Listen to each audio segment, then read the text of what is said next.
You know, it's kind of sad.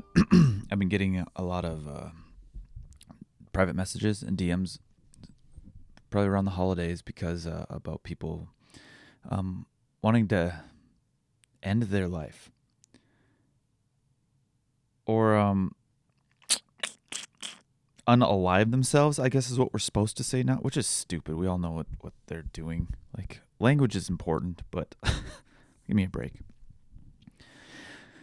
And as somebody who's been in that space a bunch of times throughout my life, I feel for them, and I'm just gonna share a few. I'm gonna share a story real quick. 2 years ago, almost exactly 2 years ago, I was asked to talk about mental health at a track and field coaches convention. I was supposed to. They wanted me to talk about mental health as like their main speaker, where everybody would come, which was intimidating. And then they wanted me like the next day to talk about pole vault. And I stood up there and I showed a picture of Amelia on my shoulders, my daughter. And before I even said anything, I started to tear up in front of a couple hundred people. And I was like, motherfucker. If public speaking isn't hard enough, starting to get emotional before you even start your speech, as you're looking at your daughter on your shoulders on a giant screen, makes it a little harder. But I put it on there as my first slide because when I was writing this talk about and trying to figure out what to say, I got emotional the night before and a week before and 2 weeks before when I was writing it, because I was looking at all the tools I wanted to like give this audience, and I thought of where they came from. And then I thought of 10-year-old me who tried to end my life, who wanted to end their life. I thought of 13-year-old me who wanted to end their life. I thought of 26-year-old me who wanted to end their life. And I thought of those people, and then I had this thought of like, what if I did? What if at 10 I ended my life? And I saw that picture of Amelia, and it made me go, if I would have ended my life, I would never met her. I would never met Carrie. I would never went to college and met all the people, all my friends. Those are my closest friends. I would have never had these experiences that I cherish throughout my life.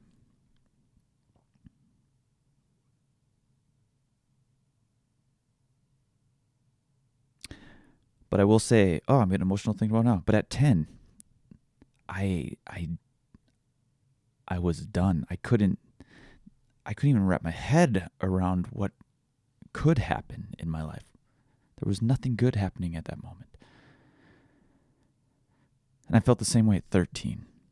Nothing good was going to happen. This is it. Like, life was miserable for so long that I was done. I didn't want to do it anymore.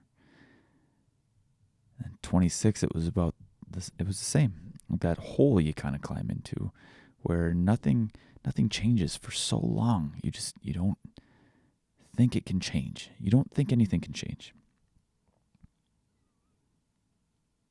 And there's some magic in that, though. Going through that a bunch of times and looking back and going, if I would have done that, I wouldn't have had any of this good. None of that would have happened. So I'm standing up in there in front of these hundreds of people, and there's a couple of people crying with me. And you recognize it. You recognize people who've been in that same space, and they didn't stop. They kept going too. They get it. They've been there. And there's also other eyes, though, in that crowd who are like, what the fuck did I sign up for? Why am I here? What's this guy talking about?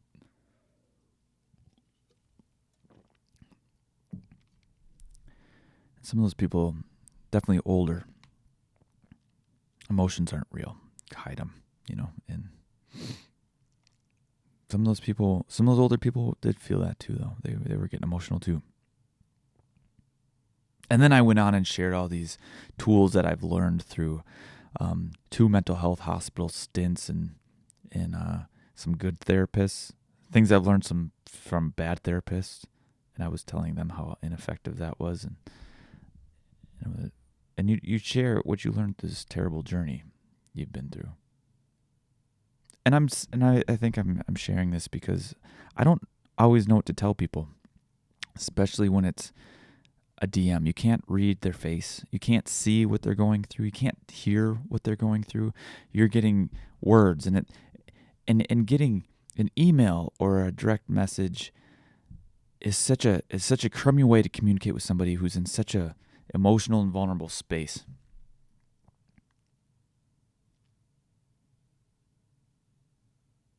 And I know a lot of people don't want to be seen or heard when they're vulnerable. So writing an email is maybe the safest way to go for a lot of people. And I understand that. So I'm talking about this because you don't know what lies ahead. You don't. And things can get better. Things can get a lot, and they have for me. Things can get better. Things can happen that you can't even comprehend. I never thought I was going to have kids. I didn't know what it would feel like to have unconditional love for something like that, for anything, for a human, for a little child, where you would do anything. You're worried about surviving this world, and you're worried about money and finances and all this other bullshit. And you have a kid, and you're like, fuck all those finances. I'm gonna just try and protect you. I don't care about me anymore. Here, take this.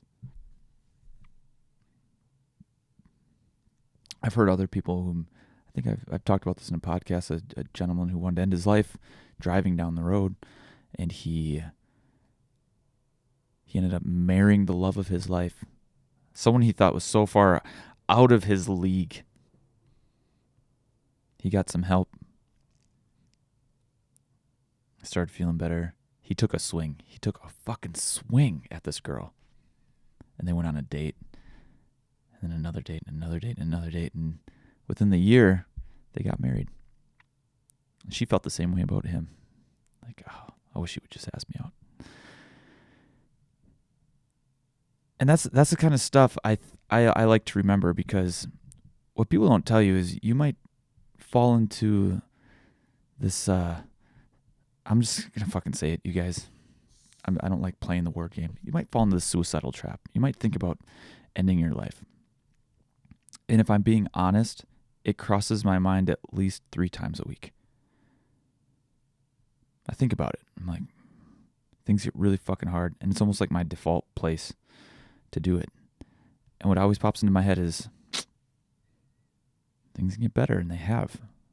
When I've had these thoughts in the past, when I've literally been close to calling it, I didn't, and things got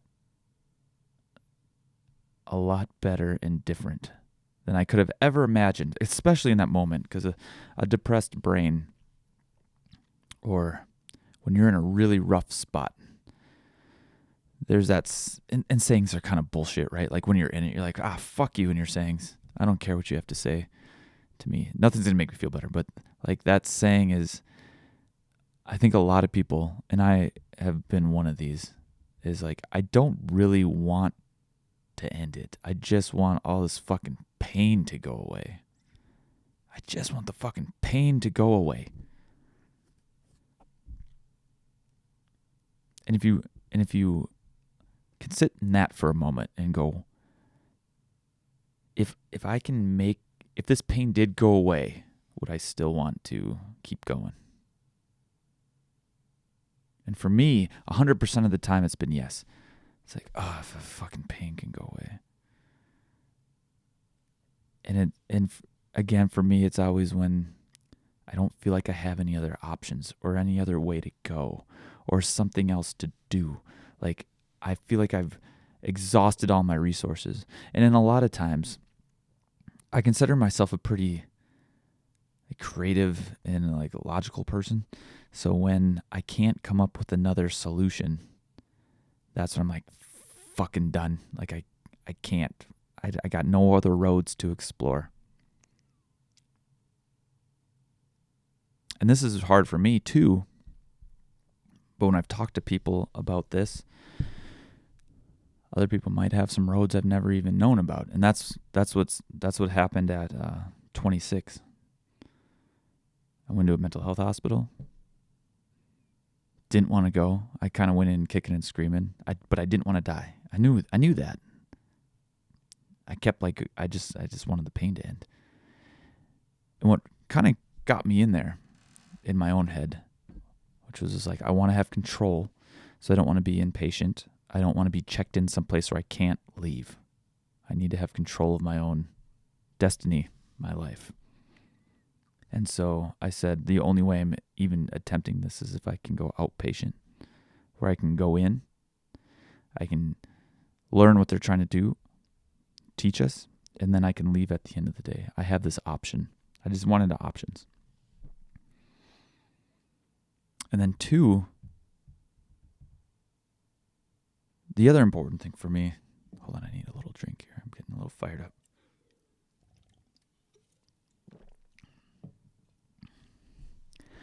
The other thing that helped was I needed to know, I kept telling myself that, this option that looks really shitty, like this shitty road that I don't want to do. I don't want to go to therapy. I don't want to talk. I don't want to go in. I don't even want to go to this hospital. I don't want to do any of this. It hasn't helped me in the past. It's been all bullshit. And fuck this and fuck you. That's the attitude I had going into it. And it looked exhausting and hard and fucking stupid. And if it didn't help, I was gonna be fucking pissed. And I was fighting with it. I can still feel it still in me a little bit. I can go back to that place. And I just remember going, I can end the book like I keep talking about, or I can fucking go through this shitty thing, and maybe it'll be different. And I had this kind of thought in my head that it's irritating. I don't even, again, another quote, but it's helped me. That if you want something you've never had, you got to do something you've never done. And this was hard because I went into a mental health hospital when I was 13. It didn't really help me much. They did some brain scans, gave me a couple things, but I feel like I was faking it most of the time after that. Yeah, I'm feeling fine. I don't need to go back there. I was just kind of putting on a show so I didn't worry everybody else. But this one was for adults. And it was 13 years difference, It was a different time. And I was like, okay, I'll give it a shot. I'm going to try something I haven't done. I'm going to go into this place and do it. And so I did. And it was one of the best decisions I've ever made, because it wasn't just they were trying to they didn't force me into a box. They didn't force me to do things. It didn't feel like they were belittling you or in any way, shape, or form. And this is all the stuff I kind of assumed, because I got a little bit of that throughout therapy. I've had some tough therapists where they'd push back really hard and be like, have you ever thought that you might be the problem? And you're like, what the fuck's wrong with you? Like, what does that mean? I'm 14, I'm like, I don't know, it's just bullshit like that, and I go in there and it was literally, let's hear how you're feeling in a group setting. And the group setting was amazing. There was other people who had the same thoughts and views on life and were feeling the same way I did. And what was powerful about that is we tend to hide, when you're feeling this, that vulnerable space. You don't really open up to a lot of people. And when you could talk to other people, I'm getting emotional talking about fucking emotional, man. Do I cry on this podcast every week? It feels like that.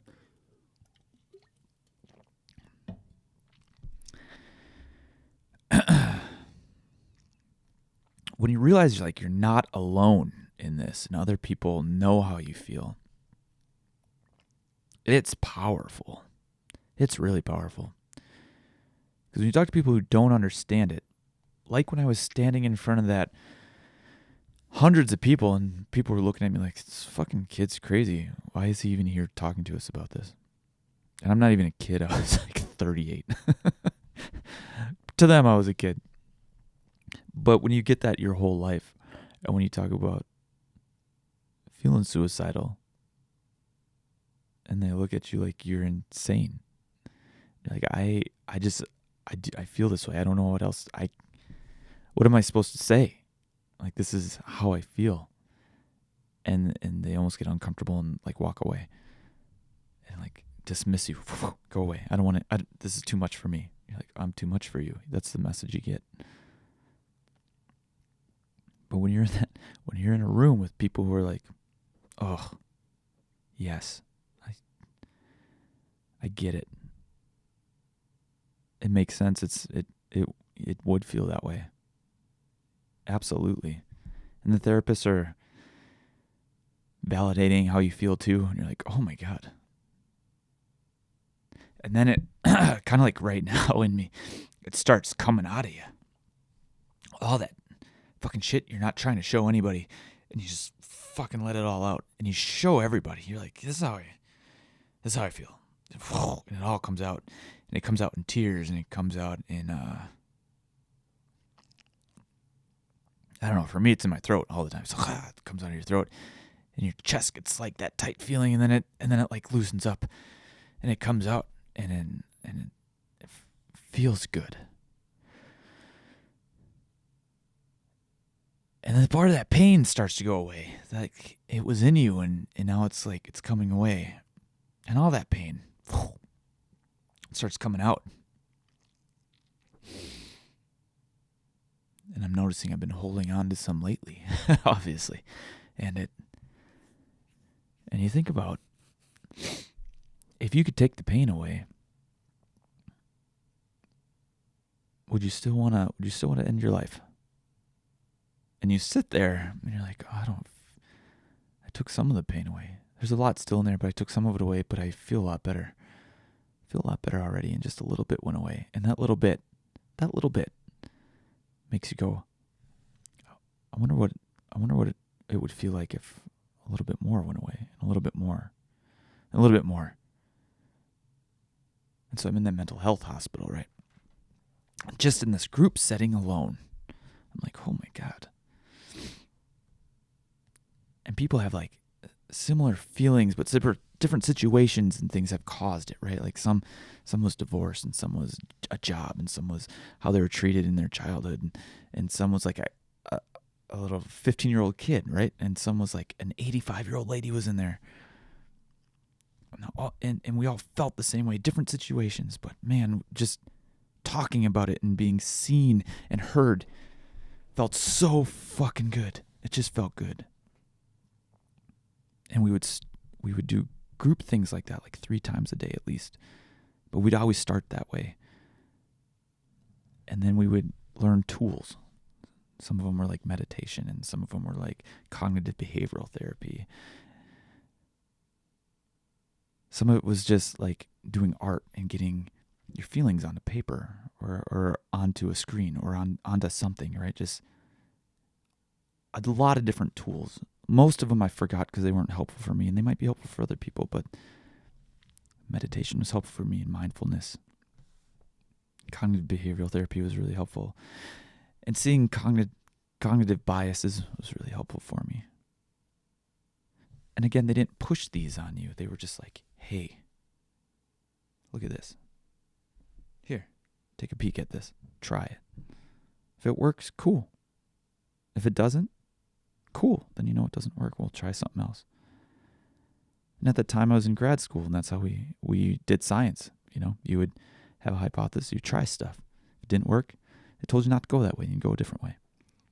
And so for me, my brain was like, I understand this. And being in this place opened up so many different roads to explore again. And so by feeling like I wanted to end my life because I didn't know, I used up all my resources. If you want something you've never had, you got to do something you've never done.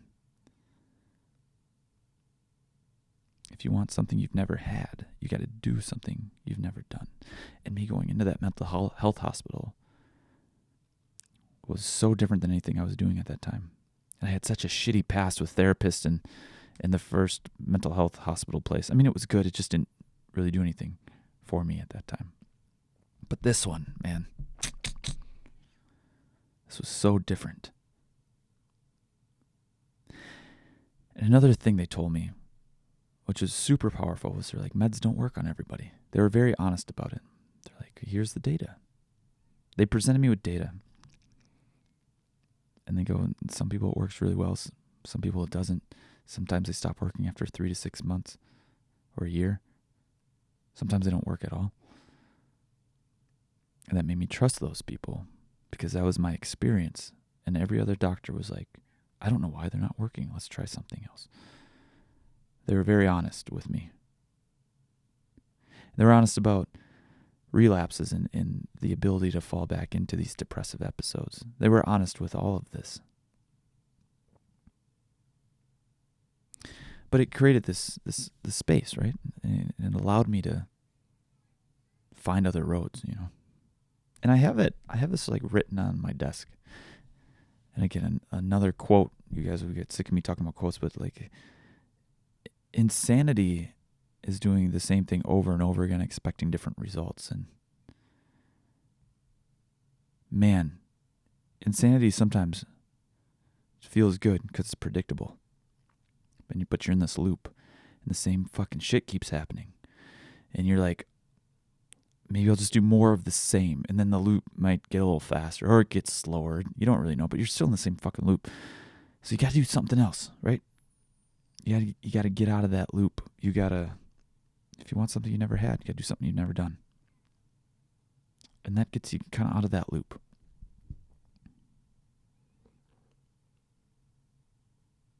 I think this is, oh man.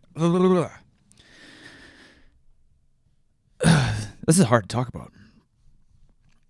And like I said, because at least a few times a week, I'm like, I should just fucking end it. And that's probably my default, It made me feel, it helps me feel in control. It made me feel in control when I was a kid too. It's like, if I don't feel like I have control of my life at all, I do watch. But I always go back to, man, if I would have at this time, I wouldn't have met my daughter, met my wife, met these dogs, had these experiences with my dad, with my mom, with my brothers. I wouldn't have had these trips. I wouldn't have met these people through pole vault. I wouldn't have been able to help people through pole vaulting. I wouldn't be standing up in front of a room telling just my story and seeing how all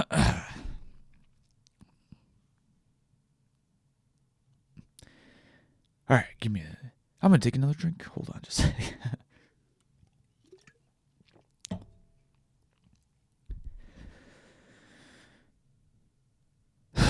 Maybe standing up in front of a couple hundred people and knowing a bunch of them aren't going to get what you're saying. But just like that group therapy thing, if you can stand up and go, hey, I see you. You can stand up there fucking scared and vulnerable and take some daggers maybe thrown at you or some people judging the shit out of you. But if you stand up there, I'm talking to myself here in third person, which is weird. I'm noticing how I say jokes to try and get out of this vulnerable spot. But I think I know this is why I stand up in front of people and try and tell my story, even though I don't feel qualified to do so. Is that if I just tell my story, it's kind of like group therapy. It's kind of like how I felt, where I was like, holy fuck, there's other people. There's other people who get it. They're thinking and saying the same things that I feel. And it lets some of that shit out. And you just feel better knowing you're not alone. It fucking hurts. I don't like doing it. I don't like standing up there.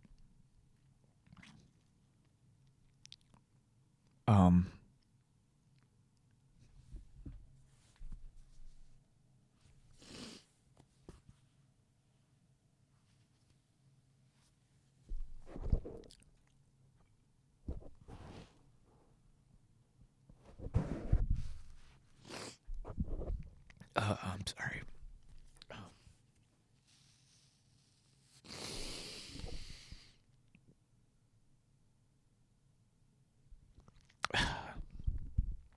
All right. I only have 3 minutes left. But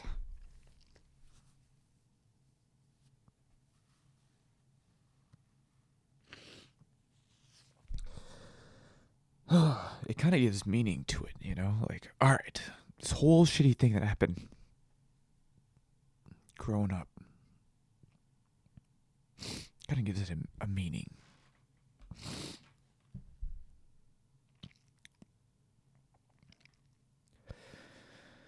I think it's just hard knowing there's other people feeling that way. Because I go back to where I was, where I didn't think anyone got it. I thought like I was alone in that feeling. No one understood it. And then you start talking about it a little bit, and other people start coming out and telling you their stories. And you kind of want to take everyone's pain away. You want to help. You just like, I know what it feels like to let some of that shit out. And you're trying, and I'm trying, I guess. I don't know what to say to people all the time. So maybe they'll listen to this. I guess that's my hope. And just know, I guess I just want to get three things across. 1, things can get better. Life can look so different than you can even imagine it can look. And it has for me. And again, every week I kind of get to that place where I'm like, I don't know. This is starting to feel really shitty again.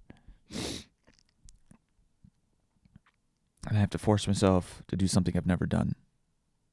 Get out of this fucking routine again, this loop.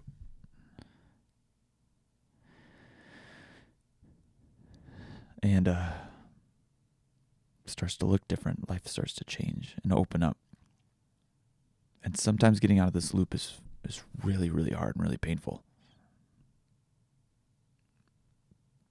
And that's sometimes the hardest thing you can do if you're like in a little depression. It's the worst. Because you don't feel like you have any energy or anything. You just almost got to fucking take a breath and jump. You can't just do something different. Try something different. And that might be calling a therapist, checking yourself in someplace. Might be telling a friend. It might be reaching out to me if you don't know where else to turn. If you're out of roads, shoot me an email. I can point you in a bunch of different directions to explore. I'm not qualified. I'm not a therapist. I'm not qualified to help in any way, and I'm terrified of making things worse because I might say the wrong thing. But think of me as I'm in group therapy with you. We're equals. There's a therapist who knows way more on how to navigate this space, but I can sit next to you. I can do that. So, man, this podcast is hard to make. It's kind of brought me back to some places I haven't been in a long time. But it's been breaking my heart that I've been getting these messages from people wanting to unalive themselves. And fuck the internet for making you say it that way. But things can get better. Just know things can get better. Sometimes, a lot of times, it's doing something you haven't done. Trying something seems scary that you haven't done before. No, someone's knocking on my door. It's okay. It was just my wife, so I better get going. Yeah. All right. Love you guys. Life's meant to be experienced. Curiosity will get you there. Maybe send this to somebody if you think it'll help them. See ya.